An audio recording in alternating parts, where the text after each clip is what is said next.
जी प्यार से कहना धन अहंकार जी, प्रेमानुबोला धन अहंकार जी। सोलापुर में यहाँ इस तरह आप सब आए और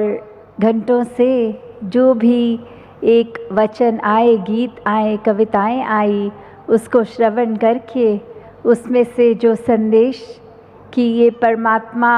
एक हमारी ज़िंदगी में एक एसेंस है, किस तरह इस परमात्मा से ही हम एक उत्पन्न हुए हैं और कैसे अगर जीते जी अपनी पहचान हो जाती है कि हमारी आत्मा असल में जो है वो इस परमात्मा की ही अंश है, और कैसे फिर अपने जीवन को भक्तिमय बनाकर ये आनंदित रूप में जीते चले जाते हैं। और फिर जब निश्चित ही वो अंत समय आता है और ये पता होता है परमात्मा क्या है, तो जो किसी भी होली बुक में सैल्वेशन, मुक्ति, ये बात सुनी है, तो वो सत्य खुद एक्सपीरियंस होता है कि जीते जी जब इस परमात्मा को जान लिया तो फिर वो होना निश्चित है।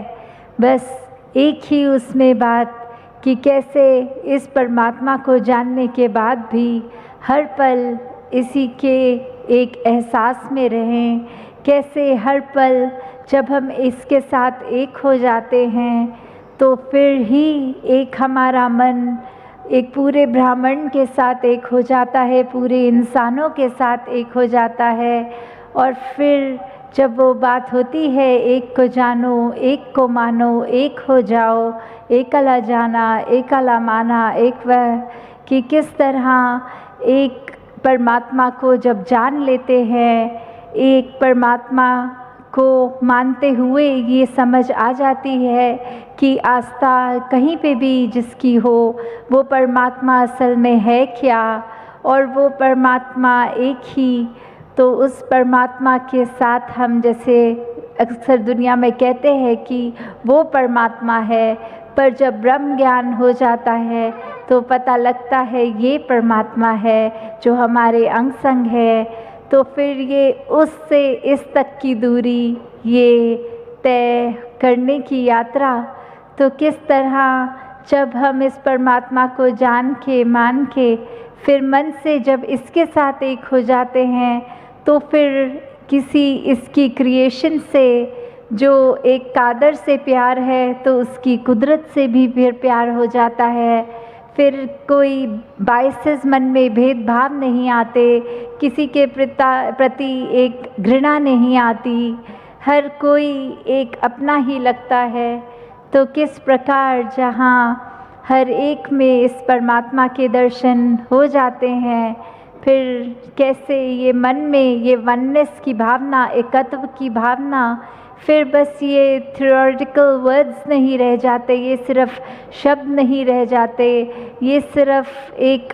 एक्सपीरियंस है जो इस जर्नी में, इस यात्रा में हर कोई महसूस फिर करता है। और फिर बात आती है कि इस ब्रह्म ज्ञान को अपने अंदर कैसे टिकाए रखें, तो बात वही होती है कि जो मन है हमारा, ये मन रूपी बर्तन, इस पात्र को एक हमने स्ट्रॉन्ग रखना है, तो वो सेवा, सुमिरन और सत्संग है। जब अपने मन से अहंकार खो के एक पूरी सृष्टि के सेवादार खुद को मान के ये मन से समर्पित होकर सेवा की जाए, चाहे किसी रूप में की जाए, वो सेवा फिर सेवा अपने दिल को मजबूत करती है। जब दिल हर समय इस परमात्मा के साथ जुड़ा हो और सुमिरन में लिव जुड़ी हो, तो ये मन का पात्र और स्ट्रॉन्ग हो जाता है।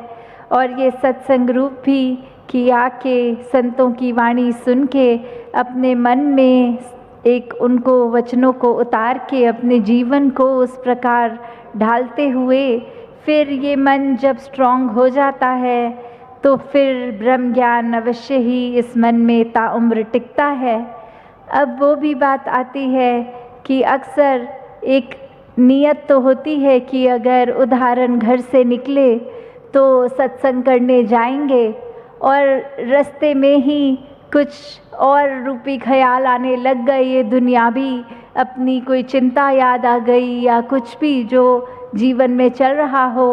और ध्यान अक्सर उसी में लग जाता है। और जब सत्संग पहुंचते भी हैं तो क्या जो भी संत महात्मा सत्संग में कह रहे हैं, तो क्या हम वो शब्दों को सुन भी रहे हैं कि नहीं सुन रहे? क्योंकि शरीर चाहे सत्संग में बैठा है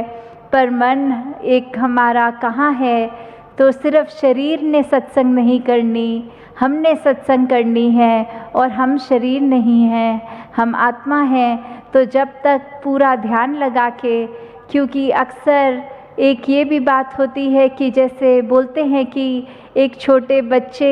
की स्कूल लाइफ को देखें कि पहले स्कूल में जब वो छोटी उम्र से लेके 12वीं कक्षा तक है अगर है, तो हर साल उसकी बुद्धि में इजाफ़ा हो रहा है, एक नॉलेज और बढ़ रही है। उसी तरह जितनी सत्संग करेंगे उतना ये समझ हमें और गहरी होती जाएगी, ये परमात्मा के साथ रिश्ता और गहरा होगा। फिर चाहे अक्सर ये भी देखा गया है कि हर कोई अपने अलग भाव से सत्संग आता है। किसी को सिर्फ ये होता है कि अभी इस ज्ञान की प्राप्ति नहीं है, तो इतना जन समूह इकट्ठा हुआ है, चले वहाँ और फ़ोटो खींच के आएँ, देख के आएँ क्या है। किसी को लगता है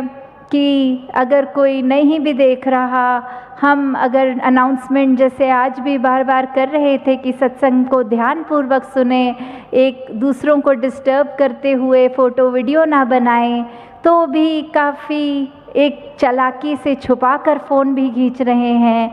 तो दासी जो कहना चाह रही है कि कैसे एक चाहे बात कि ये बात नहीं है कि कोई देखे कि ना देखे, बात ये है कि हम सत्संग में आए हैं तो हम उसका पूरा एक फ़ायदा तभी ले पाएंगे जब हम वाकई ही संतों की बातों को सुन रहे हैं, एक अनसुना नहीं कर रहे। क्योंकि अक्सर हमें लगता है कि अगर नहीं भी सुनी तो कोई बात नहीं, पर लॉन्ग टर्म हमारा उसमें बहुत नुकसान हो जाता है। उस समय तो वो बहुत ही एक अच्छा लगता है कि देखो किसी को पता नहीं लगा हम ये कर आए हैं आज सत्संग में। तो फिर अपने मन को टटोल के देखें कि अगर सिर्फ दुनियावी चीज़ें ही सत्संग में करनी हैं तो वो तो घर बैठे भी हो सकती थी। फिर सत्संग में ये शरीर को लाकर इतने थके भी हम और एक मेहनत करके पहुँचे, तो सिर्फ ये वचन सुने भी तो ये सिर्फ कान तक एक बात नहीं, ये मन में भी वचन को उतार के इन पे चलना है, तो ही वो सत्संग एक वाकई ही सत्संग है। कि किस तरह हम आकर जो भी महापुरुषों ने कहा आज या अक्सर कहते हैं सत्संग में, वो बातों की एक इम्पोर्टेंस, क्योंकि जब ये बोलते हैं कि ब्रह्म ज्ञानी हैं हम, तो एक रिस्पॉन्सिबिलिटी भी उसके साथ बहुत है। अगर ये रिस्पॉन्सिबिलिटी ही समझ नहीं है कि पूरी दुनिया को ब्रह्मज्ञानियों से, संतों से उम्मीद है, और हम ही सत्संग में आके इतने कैजुअल एटीट्यूड के साथ आ जाते हैं कि कोई बात नहीं। कोई सेवा दल भी कभी कभी महापुरुषों को कहता है यहाँ से मत जाइए, एक पूरा नियम बना हुआ है कि एक कन्वीनियंस वाइज इधर से नहीं यहाँ जाएं, और फिर एक ज़िद करके कभी कभी गुस्से में सेवा दल से बोल के कि नहीं हम तो यहीं जाएंगे, आप कौन होते हैं हमें रोकने वाले। तो वो भी हम देखें कि ये सेवा दल तो एक समर्पित भाव से सत्संग की एक सुविधा के लिए है। तो अपनी एक बात अगर हमें तो सत्संग में सिखाया ही सद्वचन जाता है, तो हम अगर ये सब बातों का ध्यान रखते हुए सत्संग कर रहे हैं तो वाकई ही सत्संग हो रही है। वरना तो फिर सिर्फ एक दुनिया में जैसे मेले होते हैं, पब्लिक गैदरिंग होती है, वही करके चले गए, और ये अपनी रूहानियत का इजाफ़ा इसमें डेप्थ और हमारी बड़ी नहीं। वो मन का पात्र तो शायद घर में तो इरादा था सत्संग आने का, पर यहाँ आके एक और डिस्ट्रैक्शंस में लग गए, तो उससे अच्छी तो वो नियत घर बैठे थी हमारी, जो सत्संग आके भी कुछ खास एक लर्न करके नहीं गए, तो फिर बात वही आती है कि अक्सर हमें लगता है कि ये परमात्मा का ध्यान शायद कहीं और है, हमें हमारे ऊपर गौर नहीं कर रहा।